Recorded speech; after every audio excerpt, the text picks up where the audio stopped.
Hello everyone and welcome to yet another Cave Diver React videos.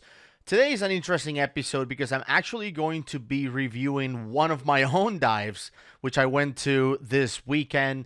There are more videos coming for requests that people have been asking, but the other thing that I keep getting is, why don't you post videos of your own cave dives? Why don't you just post videos of your own dives? So I actually took the camera with me this weekend. I was in Florida, co-teaching an advanced trimix class, advanced recreational trimix class. After a day of diving with students, me and Doug Ebersol, who was co-teaching the class with me, who was my cave instructor, my cave diving instructor, decided to essentially do one more dive and go into the Blue Grotto cave. And I wanted to go specifically into this one for two reasons. Number one, I've never been there. I've been to Blue Grotto, I don't know how many times, dozens of times, but I've never been into the cave. And second of all, to show you kind of the difference between an actual cave and what everyone else seems to be calling a cave, which is the cavern area within Blue Grotto. Now, something interesting happened this weekend too. When we went to Blue Grotto, we were there on Saturday, February 27th of 2021, and it was the busiest I've ever seen Blue Grotto. There were over 200 reservations, they told us. I think they said 238 reservations or something like that, which is insane. I mean, 200 people in that hole is a lot of people.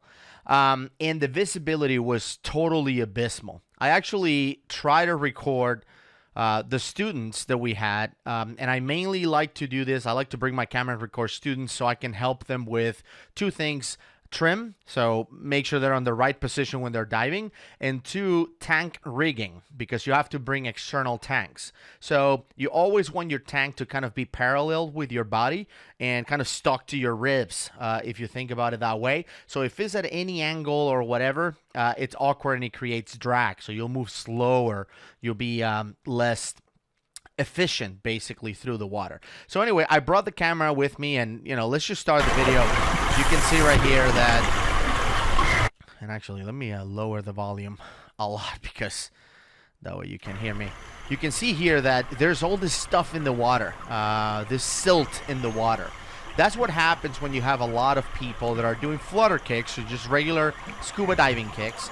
It lifts up all the silt. And you know how all those videos that we have reviewed, they say like, well, this is what made cave diving dangerous. Well, here we're not in a cave, and you can hardly see 10 feet in front of you. Let me go back for a second and rewind that. You can see that I have to shine my cave light at full power just so I can kind of see the kicks. By the way, this is Mike, one of the students in the class. You can see his tank is kind of coming at an angle. That's what I'm talking about. That's why I like to record students, so I can show them that. So we'll work with Mike to make sure that they are parallel. So they should be parallel to the tanks, the doubles that he has in his back. So that's why you record this stuff. But anyway, I'll keep going. I just wanted to show you how bad visibility was on the non-cave side, which is what everybody knows. So this is what Blue Grotto looks like. I just did a quick kind of pan so you can see the hole. And at this point there's, I don't know, like 10 divers above the water, and then there's probably like 60 or so underwater actually diving. But that is not where the cave is at. That is just the cavern. And I know there's tons of videos that say they're in a dangerous cavern in Blue Grotto, or in a dangerous cave in Blue Grotto. No, the cave is actually behind. So let me show you where it is. This is normally cordoned off, and until recently this was flooded. There was water here, and it was nasty water. So in order for you to get to the cave, not only you have to go into the nasty water and all of that, but you also have to open the door to go into the cave, which is locked, and only certified guides, cave diving guides, can go in there, and they have to be certified for Blue Grotto. So as you can see, we have the sign there, which is the sign that you see in most caves underwater. Don't go beyond this sign if you're not certified. More than 300 divers, including instructors, have died in caves like this one. I don't know if the number is now higher than 400 or whatnot. The truth is that a lot of the people that die in caves is because they think they're really, really good divers, and they probably are really, really good divers, but caves are a complete different animal. The type of training that you need to become cave certified is extensive. It's the hardest training I've ever done, and actually the most I guess proud of training that I've ever taken. As a matter of fact, I mean, look at this. I don't know how many cards. These are called C cards or certification cards. I have dozens and dozens and dozens of this stuff. I only carry one card in my wallet, and that is my CCR Cave Diver class. I don't carry any other cards, not my instructor card or whatever. Like if you go diving anywhere, the difference between being an open water diver and an instructor is not a big deal. Like they'll ask you what's your level of certification. You say you're an instructor and okay, but you know, the cave diver card is the only one that I actually carry. And by the way, in terms of cave diving, I'm very, very new at it. One of the things I wanted to do with this video is to show you that even though I'm a cave diver, I still make a ton of mistakes when I'm diving. I mean, I'm not perfect by any means. This dive at Blue Grotto was number 27 for me. I keep a cave diving log separate from my regular diving log. So in terms of dives, I have hundreds of them. But in terms of cave dives, I've only had 27. So this past weekend was number 27 for me. It's hard to, you know, unless you live in like cave country down in Florida, or you live somewhere where you have a cave nearby, a bunch of springs and whatnot that you can dive constantly. It's hard to be able to take a week and go to Florida because the cave dives are typically super long. That was one interesting part about the Blue Grotto cave, is that it was a short dive. Like the whole dive was 22 minutes. Now I'm not going to show you the whole dive. I cut it down to like 13 or 14 minutes, so about half the time. But I left all the mistakes I made in it because I want to talk about, you know, what went wrong, so you have an idea. One of the things that you'll notice is, even though I'm pretty new at it, like I said, only 27 cave dives in, you will see that it's still, you know, a higher level in terms of skills. I'm not bumping into stuff. I'm not steering up the silt. Again, you will see all of that in the video. The times that I do it, I'll, again, stop and point out and tell you why that happened. So anyway, there's the sign. Don't go any further. It is locked though. You can see that there's a locking mechanism right there on the door. It gets connected to the other side with this, you know, thing right here, and I point out to it. Right, that goes into the door and locks it up. And then there's a lock and a key that you can get for $10 once you're a certified, you know, cave guide at Blue Grotto. Which, in order for you to do that, you have to be a cave instructor, cave diving instructor, which my instructor Doug Ebersole is. Amazing diver. So anyway, this is the entry to the cave system. You will not see this unless you're a cave diver and unless you can get a guide. But here we are. We're inside the cave. One of the things I wanted to show you is that even though this cave is very, very shallow and pretty simple actually to navigate, is small, there's still a line. There's still a goal line. It's actually rule number 1 of the 5 rules of cave diving. So we have a line, and we call it the gold line, meaning the main line, and it's not always gold. Gold is typically what we find in caves in Florida. So you notice there's a gold line, and I keep going to it. I'm not constantly looking at it. I'm not a line follower, right? But I do kind of, you'll see me, I try to shine or point the camera to whatever my eyes are. So here I'm showing you that the roof is in fact covered with, you know, up to the roof. I cannot go up. Okay, so let me pause right here. This thing right here, I don't know if you saw it, it's a tub, like a bathtub that somebody brought in here. Like the first people that went into the cave, they wanted to make an air bell, and they had this idea of, if we bring a tub and we push it all the way to the roof and we fill it up with air, if something happens, there's an emergency, we can go into the tub and breathe. I don't know how long you can breathe for, and I don't know how reliable that system would be, but you can see the tub is now kind of on the floor and it's now working as an air bell, which was the original intent. It was kind of like a funny idea.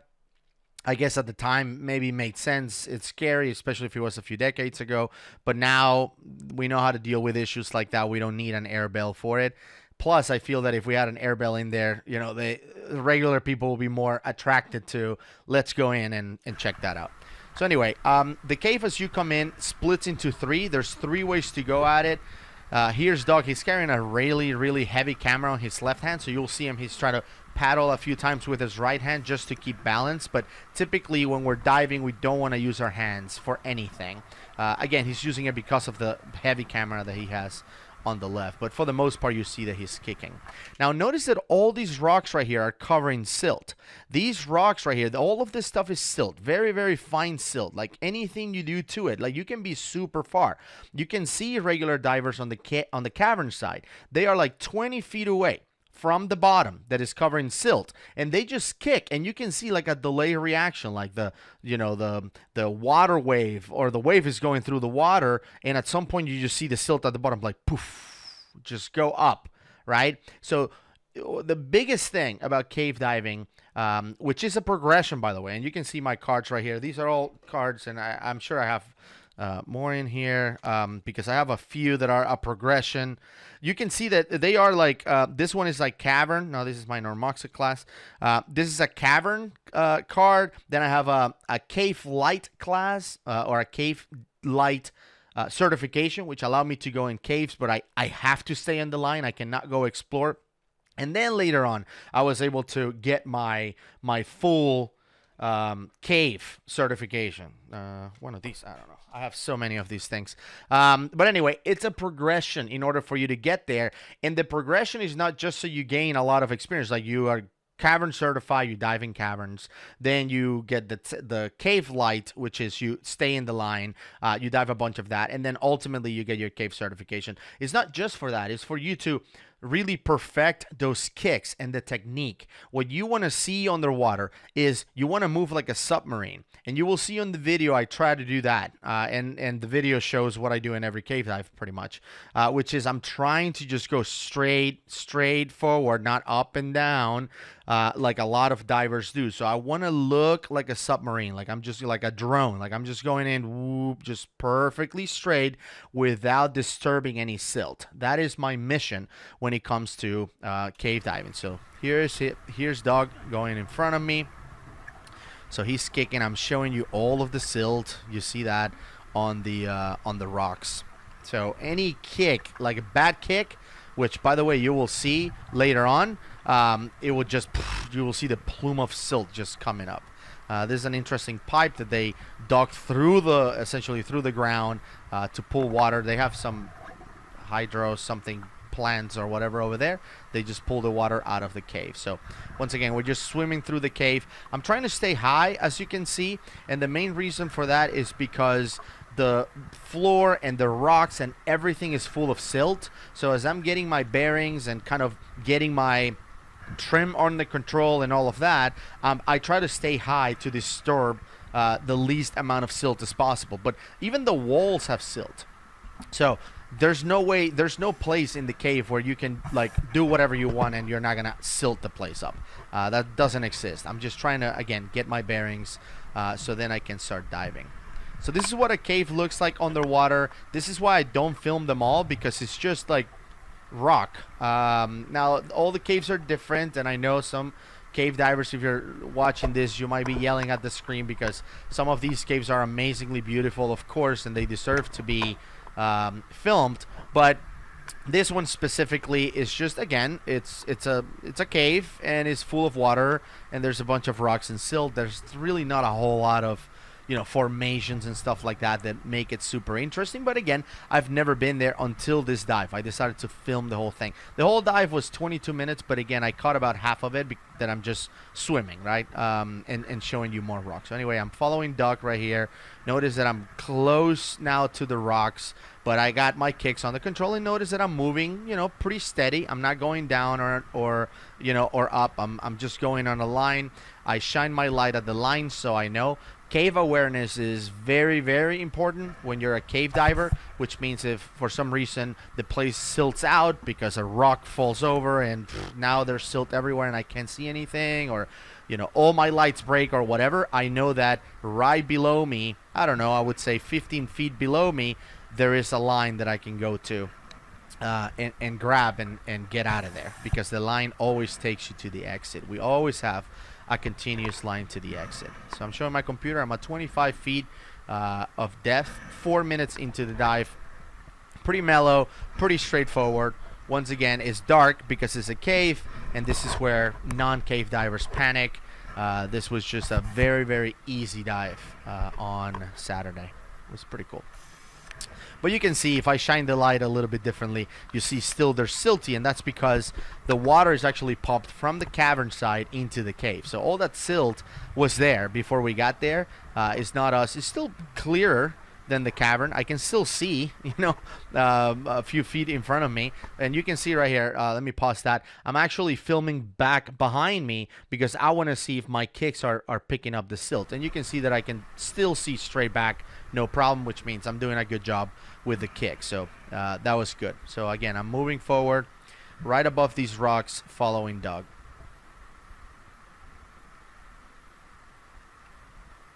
And you can see his kicks as well. He's doing a frog kick. And you can see sometimes he will modify it depending on where he's at. He is amazing. That's one of the things I noticed with Doug. The first class I took with him was my cavern class. Every time I'm behind him when he's doing the frog kick, and you can see the line, and there's a fish. Hello. Every time I'm behind him and he's doing the frog kick, it's like a vortex. Like, you just get pushed. Like, he has so much power on that thing. But you can see there's little like canyons and stuff along the way. You can go explore if you want to, but extremely silty conditions. So you have to be ready to know where the line is and be aware of where it is. Okay, so here's an interesting thing. You notice that Doug kind of got to the end of the line and then turned. Notice that there's multiple ways to go. All of them have lines, and he turned.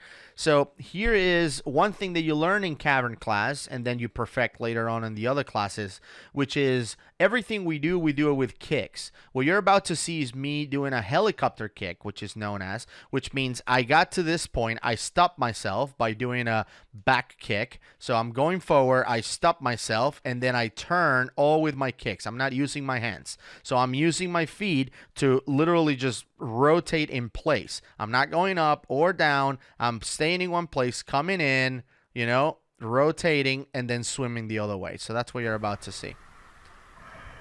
So I'm turning, you see, I'm turning, and every kick kind of pushes me a little bit, and a little bit more, and a little bit more, but I'm not using my hands at all. My hands, you can see, one is holding the camera, the right hand, and the left one is holding the light. So I couldn't use my hands even if I wanted to, because they were busy.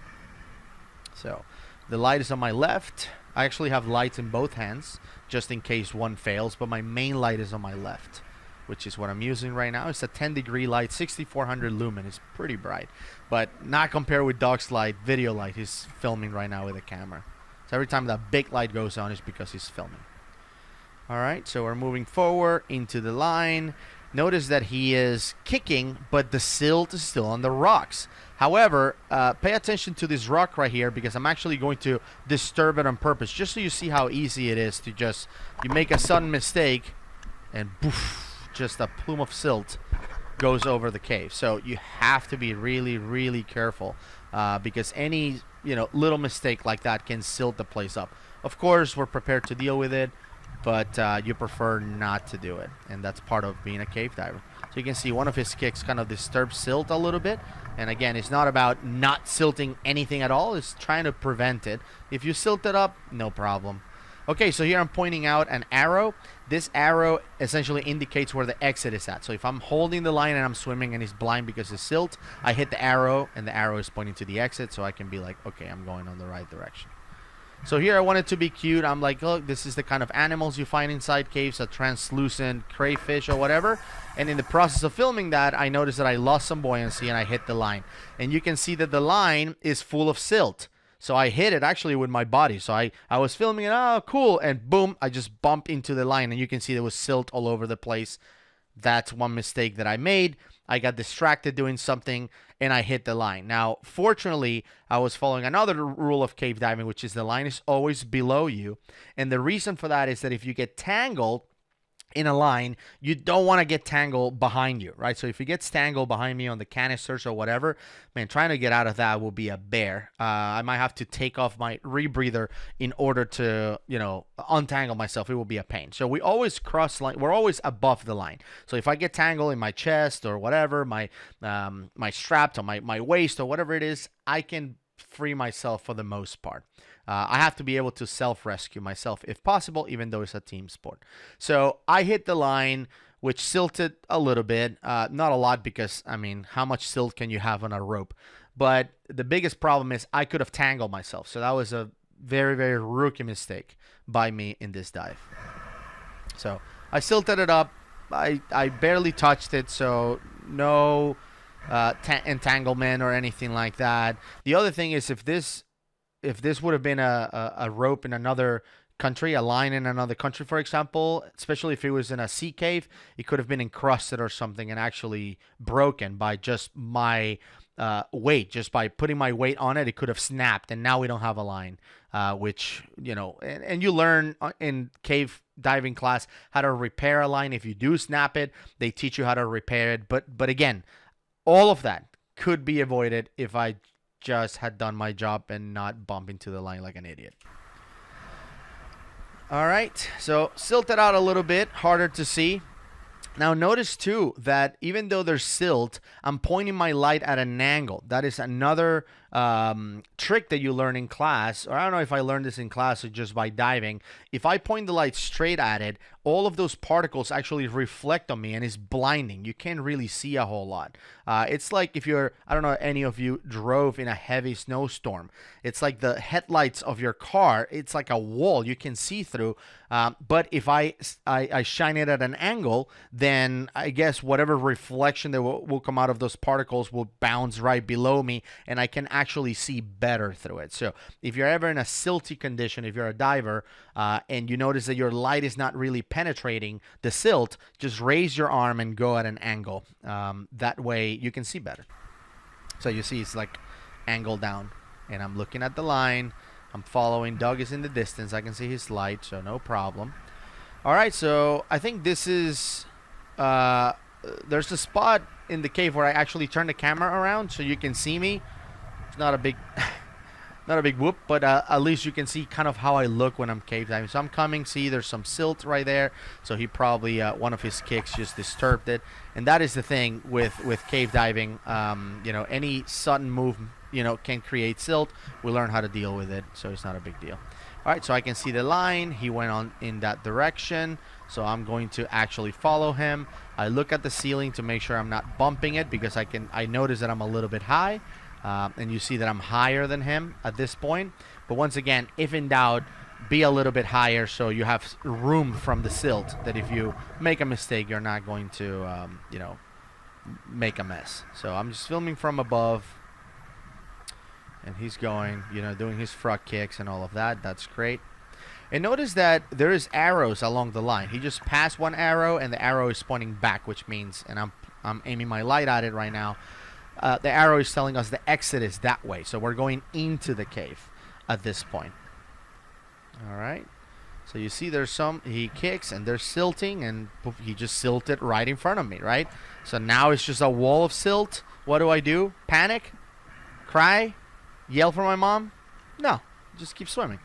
No big deal. So again, silting is just the nature of cave diving. So we're going through a very narrow passage here. Very, very, very difficult not to stir up silt when you're swimming through a narrow passage like this. And you can see there's some silting on the right. I'm actually trying to stay super close to the wall, and you see one of the mistakes I made. I actually bumped into the wall, which then creates silt. The wall is full of silt too. But I mean, where do you go? Like, there's a wall and there's rock in this side. I mean, there's not a whole lot of space to move, so you just kind of push through that little restriction and keep going inside. So here's a line. I just want to show you kind of what it looks like. Okay, let me pause it there, even though you probably didn't see it very well. Let me keep going, and then I'll pause it right on the spot. Notice that the arrow in the line has a number. It says 200. That means 200 feet away from the exit. All right, so we're 200 feet into this cave. It's not a big cave, so I'm actually surprised there's 200 feet. I think it's about 300, to be honest, penetration, maybe 400 tops. The furthest I've ever been is 2,000. But this is a 200 marker. These arrows in Florida, not everywhere, but in Florida, are placed every 100 feet. So they will have a number, 100, 200, 300, so you know how far you are from the exit. Then I shine the light on it, which makes it impossible to see. So I keep going. Dog is in front of me. Once again, I still have wall and wall on both sides. And now I have those rocks as well at the bottom. So I'm kind of like trying my best to move forward. Again, like a submarine with the least amount of disturbance on the silt as possible. And we're doing a good job. You can see visibility is pretty good. Dog is much better than me, of course. All right. Okay, so we get to the fork again, and this is the end of the line, telling us there's 3 ways to go to the exit. All of them have an arrow. This is the end of the cave, and now it's time to turn around. So we take another one. On the last one, we took the middle one, so now we're going to go left. We're just kind of doing figure eights in this cave. There's not a whole lot to see, to be honest. I'm surprised it took us 22 minutes to go through here. Okay, so here is where I show my computer. We're at 30 feet deep. That is as far as it goes. 16 minutes, 17 minutes into the dive. The computer just switched, so it wasn't a long dive. All right, so here's the arrow pointing to the exit. That's probably the 200 marker.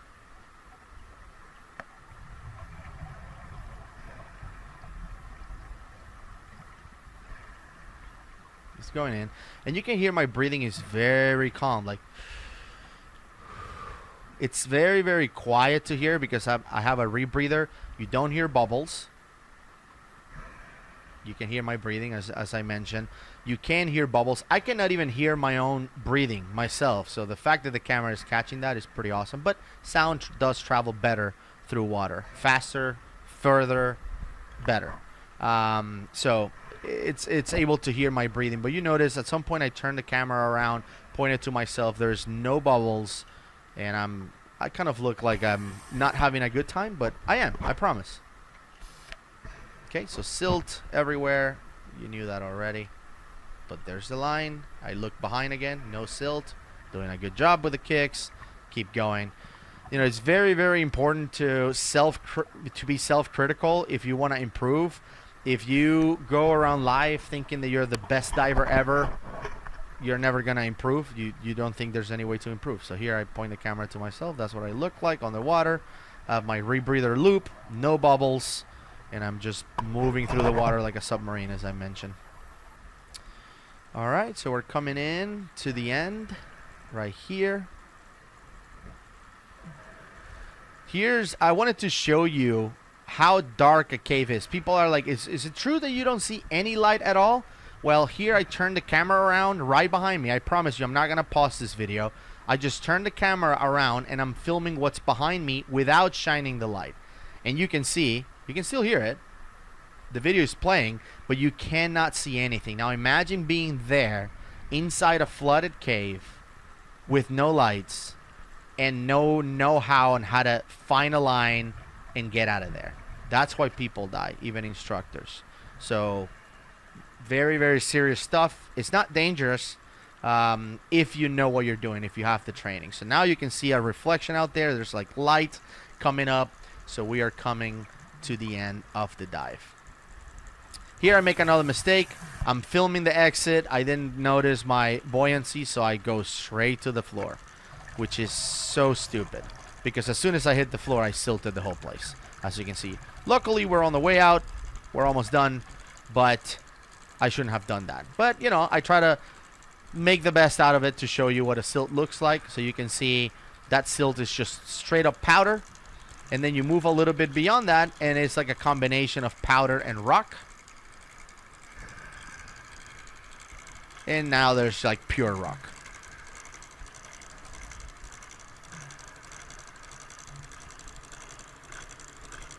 So see this thing right here? It looks like a big pipe of some kind. That's actually what's pumping the water from the cavern side into the cave side. And it's very loud, it's making all this noise. When I went in, I didn't hear it at all. So that was interesting. It was right next to the entry or the exit of the cave, however you see it. And man, it's so much volume of water. Like, I just went by it and it was so loud. I think you can even hear me. There you go. Wow. Yeah. Wow. It's just strong, like very, very, fast current of water transferring from the cavern to the cave, which then pushes a lot of that silt from the cavern side into the cave. I mean, I don't like it as a cave diver, obviously, because I want the caves to be as clear as possible. It's safer for us and way more enjoyable. I mean, I'm looking at formations and crayfish and that kind of thing. So I don't want the silt, but at the same time, if this removes some of the silt for the regular divers that go into the cavern side, especially people that are learning how to dive, students, stuff like that, then I get it. I think they should keep doing that, of course. I don't think they do it for that. I think it's more for water levels. And obviously, because you saw that pipe, that's where they get the water for the other stuff they do at Blue Grotto. But, if this was a way to get rid of some of that silt for regular, recreational divers, then you know what? I'm up for it. Just keep doing that. Plus, I already saw the cave. I don't want to go back in there again. I don't need it. So just fill it up. Fill it up with silt. So I'm coming out. Notice that I hit the wooden deck right here. It's a pretty tight restriction, so you hear that I'm bumping into stuff coming out. So I come out of the restriction. Doug is already outside. Standing. You can see his tank is like perfect lined up with his body. That's how you do it. He's a master at it. And there he is. Another successful cave dive. Looking forward to cave dive number 28 and beyond. So anyway, I just wanted to show you really quick what the Blue Grotto cave actually looks like. Not a whole lot of people go there. Again, you have to not only be cave diver certified, but you also have to have a guide, and the guide has to be a cave diving instructor. So there's just a lot of conditions that have to work out in order for you to actually do it. So there's not a whole lot of videos of the Blue Grotto cave. Plus, is in terms of being a cave, is not like a super interesting, checklist. Like, oh man, that's one of the things I have to do before I die. It's just a very, very small cave and good for practicing, especially kicking techniques. Again, I really like the fact that we went in there and I was able to, go through some of those close calls, right, where I have a wall on each side and I have to really have my kicking on point, or else it would have been a mess. And again, I try my best to film back. The thing is that, as you saw when I pointed the camera at the dark cave, if I look back and I don't shine a light, then I can't see what I'm doing. But at the same time, when you're on a cave dive, the leader of the team, or the team lead, who goes in front, Doug was the team lead in this case, he depends on my light in order to see that I'm okay. And I typically shine my light right in front of him so he can turn his light off, and I'm the one shining the light to where we're going so he can see, like, okay, he's behind me, because the last thing we want is for the team lead on a cave dive to have to constantly turn around to see if people are coming still behind him. So we depend on light for communication, and again, in this case, it was a very, very small thing, and I wanted to, make sure we stay together for the dive. So that's why I didn't turn around too many times, just a couple times, and both times that I turned, at least, looked like it was okay.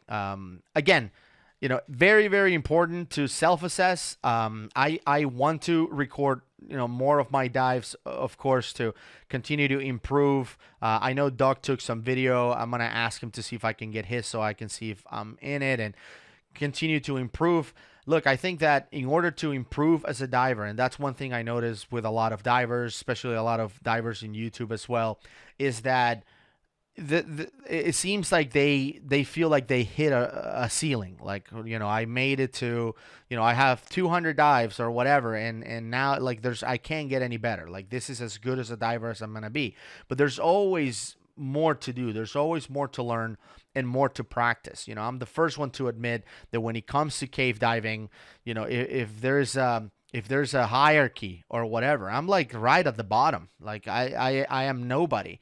I get to react to these videos just because of the things that I've learned from these legends, not because of the stuff that I do as a diver. So I don't want you guys to be watching these videos because you think I'm like one of the world's greatest cave divers. I'm not. I don't think I'm the world's worst cave diver either, but I'm certainly not someone that can stand on par with some of the guys that I like to feature on my videos and that I want to see more and more of. I'm just lucky to be able to tag along and come in these dives, with them, because the more you get to associate yourself with people that you admire and people that can, make you improve or help you improve, the better. And I think that's true for diving and for life as well. So if you're a diver and want to improve, or if you're a non-diver and want to improve, just try to, associate yourself with people that you look up to that will be able to mentor you and help you along the way.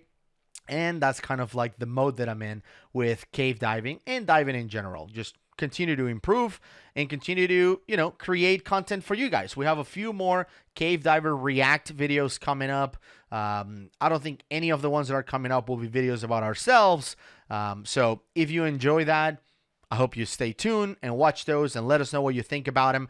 If you like this one as well, I don't know if you're still watching or not, because cave diving, when I show a whole dive like this, it's not the most entertaining thing ever. But if you're still watching and you enjoy that, I'm happy to record some more of our dives and just put them in the channel and let you see kind of what we do and how we do it. And again, be self-critical. I'm okay with that. But for now, thank you so much for watching. If you haven't subscribed to the channel, please help us out. The more people that subscribe to it, the more it will be suggested for others to check it out. And he seems to be getting, a ton of positive feedback and people learning so much from these videos, not just from the ones I make, but Woody has been on the videos as well, my co-host at Dive Talk. So please go ahead and subscribe and share them with other people, right? Go to Facebook or whatever it is, whatever social media vehicle that you use, and say, hey, I just watched this video. I learned a ton. I didn't know that this is how it worked. Whatever it is, share them with people, because the more we can spread the word, the more suggestions we can get to make even better content. So we all kind of win and learn along the way. So thank you so much again for watching, and we'll see you on the next one.